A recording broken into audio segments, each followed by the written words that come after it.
नमस्कार, स्वागत है आपका एक बार फिर से हमारे YouTube channel universal chemistry classes में। मैं नरेंद्र मिश्रा आपको पढ़ाऊंगा विलियन लेसन क्लास 12th का। तो प्यारे बच्चों, कल हम लोगों ने विलियन लेसन का अध्ययन किया था और उसके बारे में हमने उसका वर्गीकरण पढ़ा था कि विलियन लेसन क्या होता है, कितने प्रकार का होता है, कैसे उसको वर्गीकृत किया गया है, संतृप्त क्या होता है, असंतृप्त क्या होता है और विलायक के आधार पर विलियन लेसन कितने प्रकार का होता है, ठोस विलयन क्या होता है, द्रव क्या होता है, गैस क्या होता है। तो कल हम वर्गीकरण के बारे में पूरा पढ़ चुके हैं और आज हम विलयन के मापन का अध्ययन करेंगे। तो मेरे प्यारे बच्चों, मैं आपको बताना चाहूंगा कि विलयन का मापन एक ऐसा टॉपिक है जो थोड़ा सा टफ पड़ता है और इसमें बहुत से न्यूमेरिकल होते हैं। अक्सर कर इन टॉपिक से न्यूमेरिकल इंटर के एग्जामिनेशन में पूछे जाते हैं और इसके अतिरिक्त अगर आप कोई कंपटीशन की तैयारी कर रहे हैं तो उसमें भी इनके थोड़े से स्टैंडर्ड लेवल के न्यूमेरिकल्स आते हैं। इसलिए मैं आपसे रिक्वेस्ट करूंगा कि आप लोग इस टॉपिक को बहुत अच्छी तरीके से समझें, इस पर ध्यान दें। हम भी अपना प्रयास करेंगे अधिक से अधिक आपको समझाने का। तो प्यारे बच्चों, कल हमने एक फार्मूला पढ़ा था विलयन का कि जो विलयन होता है उसके दो भाग होते हैं। पहला होता है विलेय और दूसरा भाग होता है विलायक। अच्छी तरीके से समझिए सभी लोग। जो विलयन होता है उसके दो भाग होते हैं, पहला होता है विलेय, दूसरा होता है विलायक। तो यहां पर विलेय को हम प्रदर्शित करते हैं 1 नंबर से और विलायक को प्रदर्शित करते हैं 2 नंबर से। ध्यान देना, विलयन पर हमने कोई भी नंबर नहीं लिखा है। अब जब बात इसके मापन की है, मेजरमेंट की, तो विलयन को कैसे नाप सकते हैं जरा देखिए। अगर हम ग्राम में नाप रहे हैं, किस में नाप रहे हैं, ग्राम में, तो विलयन को दिखाएंगे हम W से, विलेय को दिखाएंगे हम W1 और विलायक को दिखाएंगे हम W2 से। समझ रहे होंगे आप लोग। अगर कहीं पर भी सूत्र में W1 लिखकर आ रहा है तो आप समझ जाइए ये विलेय है। अगर कहीं पर भी फार्मूले में W2 लिख करके आ रहा है तो आप समझ जाइए ये विलायक है। और अगर केवल W लिख करके आ रहा है तो वहां पर आप क्या समझेंगे, विलयन है। कई बार विलयन W के स्थान पर W1 प्लस W2 भी लिखा होता है। कुछ बुक्स में हमने पढ़ा है कि इसको स्मॉल W से प्रदर्शित कर देते हैं, इसको कैपिटल W से प्रदर्शित कर देते हैं। फिलहाल हमने W और W1 और W2 इसको मान लिया है, लेट कर लिया है और अब हम इसी के आधार पर अध्ययन करेंगे। तो यदि विलयन ml में है, ml में, मिलीलीटर में है, तो हम इसको दिखाते हैं V से और इसको दिखाते हैं V1 से और इसको दिखाते हैं V2 से। निवेदन है आपसे, इन चीजों को ध्यान रखिए, इनको भूलिए नहीं, क्योंकि इनके आधार पर हमारे सूत्र बिल्कुल इजी हो जाते हैं और सवाल को आसानी से हल कर लेते हैं। चलिए बात करते हैं अब हम विलयन के मापन के विभिन्न फार्मूलों में। तो सबसे पहला जो होता है विलयन का मापन, उसे हम कहते हैं कंसंट्रेशन।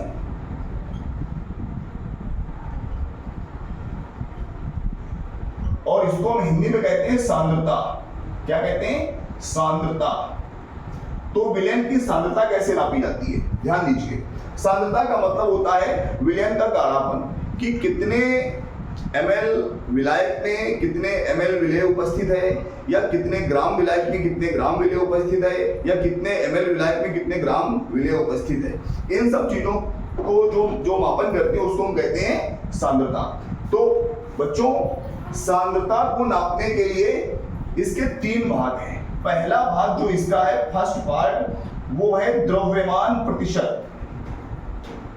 द्रव्यमान प्रतिशत, ध्यान दीजिए अच्छी तरीके से, क्योंकि इनके ही न्यूमेरिकल फंस जाते हैं। एनसीईआरटी के न्यूमेरिकल थोड़े टफ होते हैं बच्चों, ध्यान दीजिए इस बात को।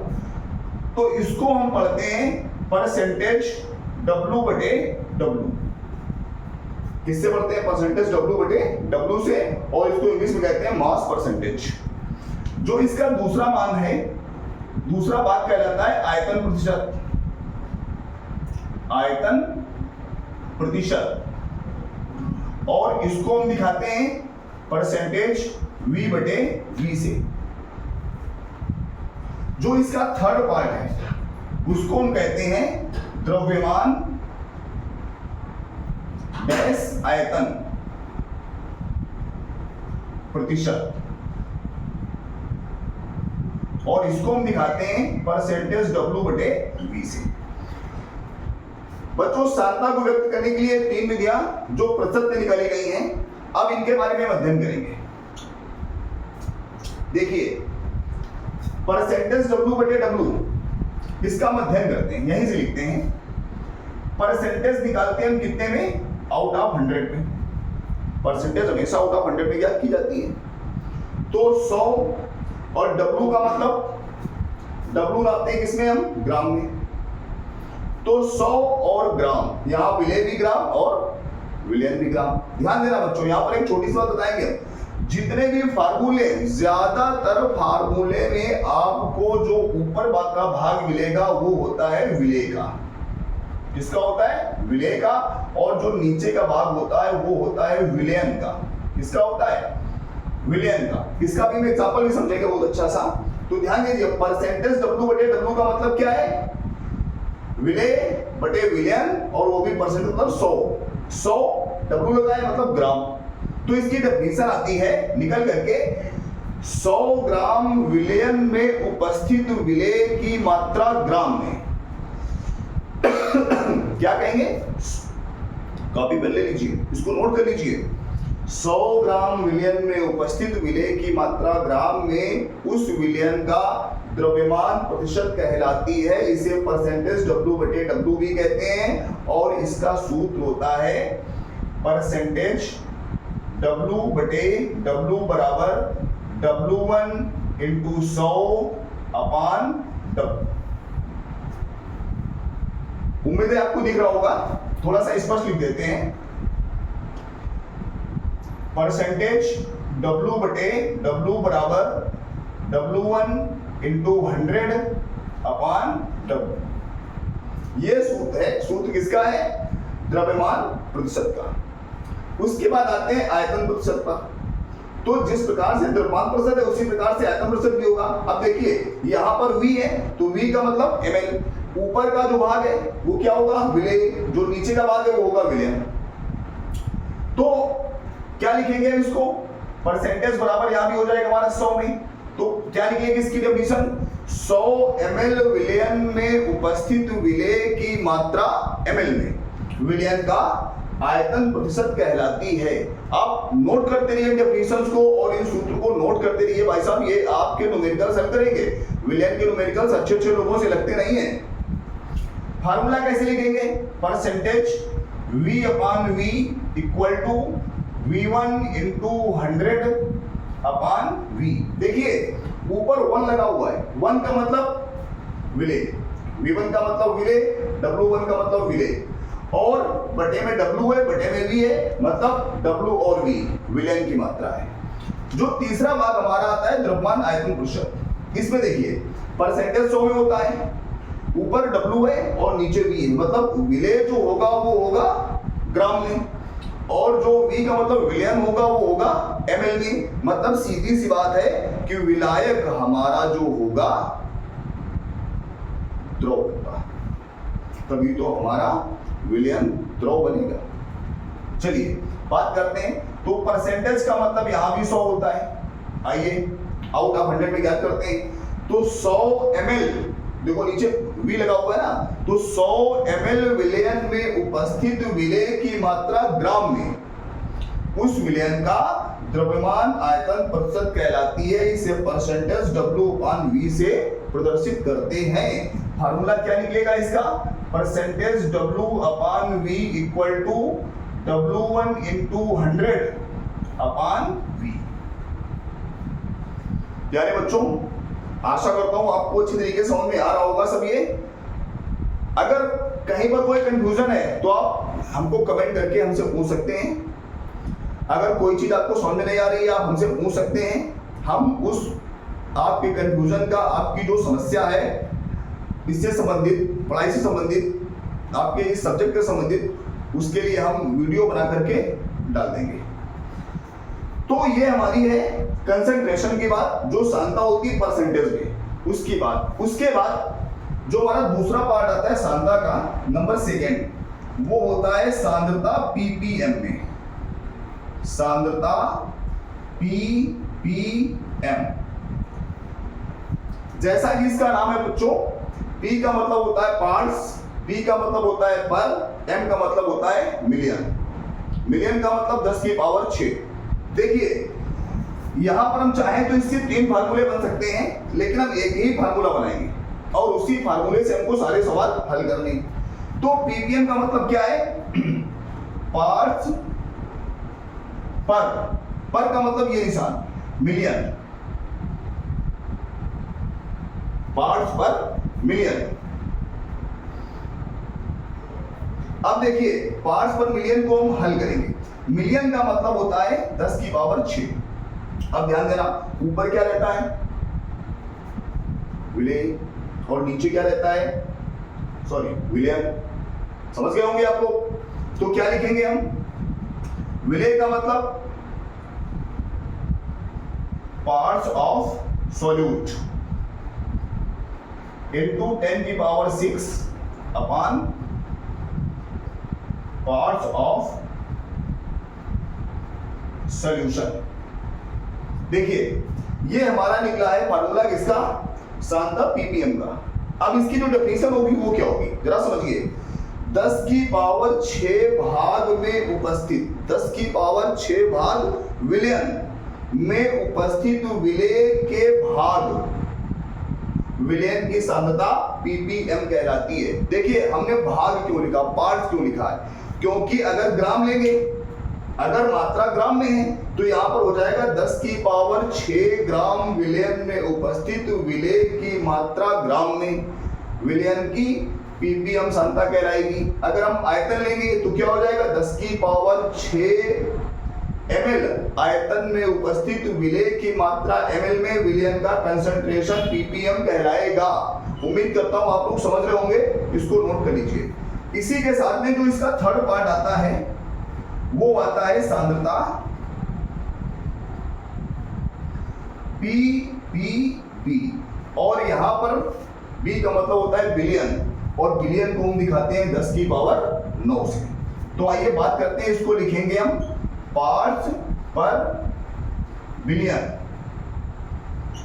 और बिलियन को दिखाते हैं 10 की पावर 9 से। तो प्यारे बच्चों इसका फार्मूला बिल्कुल सेम बनेगा ना? क्या समझ गए होंगे आप लोग आगे का? तो क्या हो जाएगा? पार्ट्स ऑफ सॉल्यूट इनटू 10 की power 9 upon parts of solution. Definition आप निकाल ली? उम्मीद करता हूं आप लोग निकाल रहे होंगे। देखिए डेफिनेशन क्या है इसकी? 10 की पावर 9 भाग विलयन में उपस्थित विलेय के भाग को उस विलयन की सांद्रता पीपीबी कहते हैं। अब इससे हम दोनों डेफिनेशन निकाल सकते हैं, चाहे ग्राम में हो या ml में हो। उम्मीद है आप समझ रहे होंगे, तो प्लीज इसको नोट कर लीजिए।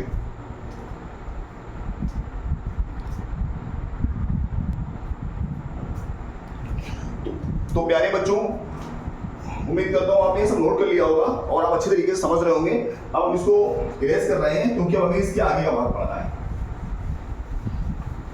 तो किसी भी सॉल्यूशन का परसेंटेज कंसंट्रेशन कैसे ज्ञात करते हैं, उसका कंसंट्रेशन पीपीएम में कैसे ज्ञात करते हैं, और उसका कंसंट्रेशन पीपीबी में कैसे ज्ञात करते हैं, ये आपने अच्छी तरीके से समझा। अब हम बात करते हैं, इसका एक नया टॉपिक है फोर्थ, जो इसका 4th नंबर है, वो होता है इसका मेजरमेंट जो होता है सॉल्यूशन का, वो ग्राम प्रति लीटर में, ग्राम पर लीटर। तो देखिए जैसा कि इसका नाम है उसी तरीके से इसका मेजरमेंट भी होगा, ग्राम पर लीटर का मतलब 1 लीटर। अब ग्राम ऊपर लीटर नीचे, मतलब 1 लीटर विलयन हो गया, तो 1 लीटर क्या हो गया? सॉल्यूशन। और इसमें ग्राम क्या है? ऊपर, और ग्राम का मतलब W होगा, तो सॉल्यूट इन ग्राम। अब देखिए कैसे लिखेंगे इसको हम? फार्मूला होगा gram per litre equal to quantity of solute in gram upon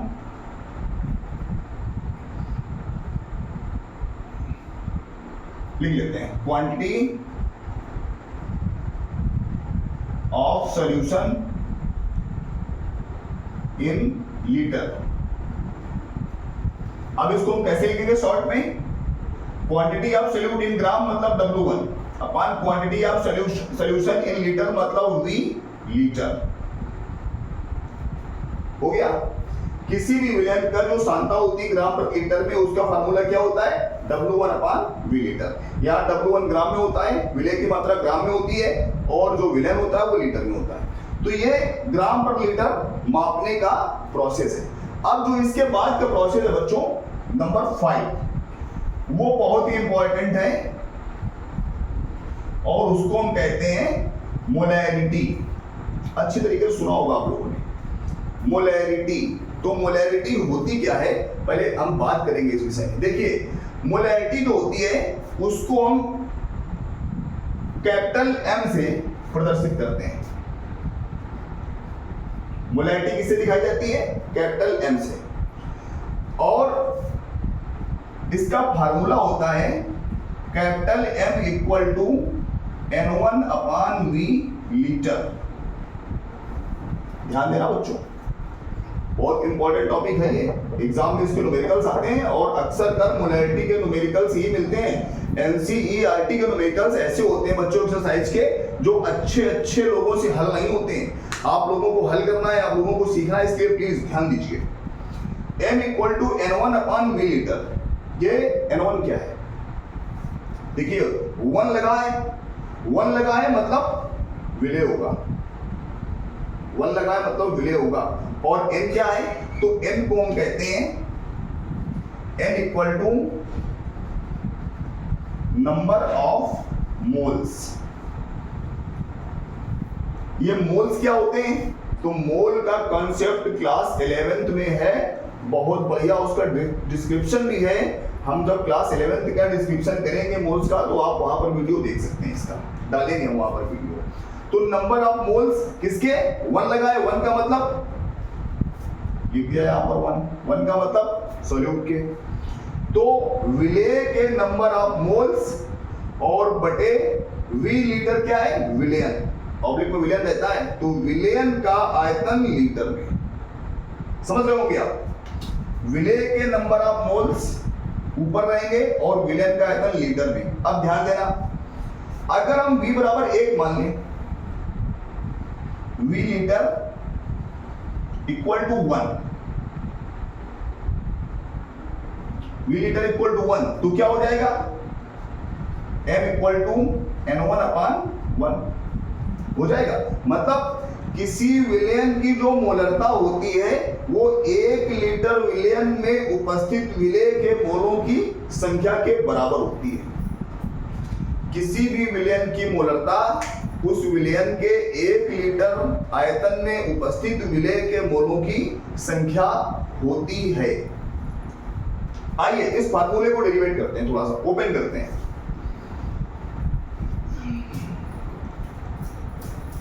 इस पार्ट को सैंपल इरेज कर देते हैं और उसके बाद ओपन करते हैं। देखिए N1 क्या होता है, N इक्वल टू होता है पदार्थ का भार बटे पदार्थ का अनुभार। इसको हम लिखेंगे पदार्थ का भार W बटे पदार्थ का अनुभार MW, molecular weight, weight upon molecular weight. अब बच्चों अगर हमने 1 ले रखा है N1, तो यहां पर 1 लगेगा, तो यहां भी 1 लगेगा और यहां भी 1 लगेगा, मतलब W1 और MW1। समझ गए होंगे, विलय का भार बटे विलय का अनुभार। अगर आपको अनुभार निकालना आता है तो आप बहुत आसानी से नंबर ऑफ मोल्स ज्ञात कर सकते हैं, विलय के मोलों की संख्या ज्ञात कर सकते हैं। अगर आपको अनुभार निकालना नहीं आता है तो आपको अनुभार निकालना सिखाएंगे आगे वीडियो में। उसके बाद जो हमारा V लीटर है, तो V लीटर बराबर क्या होता है, V लीटर इक्वल टू होता है VmL अपान 1000। ध्यान देना, अगर ml में 1000 का भाग दे दिया जाए तो वो लीटर में मात्रा बदल जाती है। हमको क्या करना है, इन दोनों फार्मूलों को उठाकर मोलरिटी वाले सूत्र में रख देना है। तो m बराबर क्या हो जाएगा, N1 upon V litre equal to N1 की जगह क्या रखेंगे हम, W1 अपान MW1 अपान VmL और अपान 1000। समझ रहे होंगे आपको। देखिए क्रॉस मल्टीप्लाई करेंगे इसका, क्या बन जाएगा, m equal to W1 into 1000 upon MW1 into VmL। किसी भी विलयन की मोलरता को ज्ञात करने के लिए इस फार्मूले का प्रयोग किया जाता है। आशा करते हैं आपको बहुत अच्छी तरीके से समझ में आ रहा होगा। अगर आपको समझ में आ रहा है तो प्लीज आपसे रिक्वेस्ट है, मेरे चैनल को लाइक करिए, सब्सक्राइब करिए और शेयर करिए, और अपने उन दोस्तों को जरूर शेयर करिए जो आपके दोस्त ऑफलाइन मेरे पास कोचिंग नहीं पढ़ सकते हैं, या जो आपके दोस्त आपके लिए खास है, जिनको आप चाहते हैं कि वो भी आपके साथ सीखें। प्लीज रिक्वेस्ट है आपसे। ओके, धन्यवाद।